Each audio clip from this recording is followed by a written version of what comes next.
এটা বোঝা উচিত। আল্লাহকে মানা সহজ, দিন মানা সহজ, রাসূলুল্লাহ সাল্লাল্লাহু আলাইহি ওয়াসাল্লামের সুন্নাত মানা সহজ।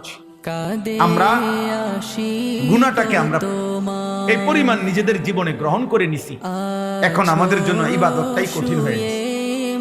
এখন আমাদের জন্য আল্লাহর হুকুম মানাটাই কঠিন হয়ে গেছে, কঠিন হয়ে গেছে।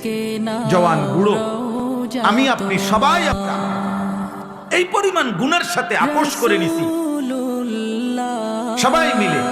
বাবা জানে ছেলে এক ওয়াক্ত নামাজ পড়ে না, বাবা জানে ছেলে মোবাইলের মধ্যে নারী ছবি অশ্লীল দৃশ্য দেখে, উনি হাল ছেড়ে দিছে, কিছুই করার না। ছেলে জানে তার বাবা টেলিভিশন দেখে, নাটক সিনেমা দেখে, বিড়ি সিগারেট খায়, গালিগালাজ করে, ছেলেরও আর কিছু করার নেই। অথচ ইব্রাহিম আলাইহিস সালাম একটা ছেলে যিনি তার বাবাকে হাজার লক্ষবার শত শতবার আল্লাহর দিকে ফেরাইতে চেষ্টা করছে।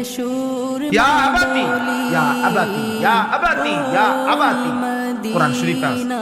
ইব্রাহিম আলাইহিস সালাম বারবার বলছে, হে আমার আব্বা, হে আমার আব্বা, আব্বা আপনি ঈমান আনেন, ঈমান আনেন, ঈমান আনেন।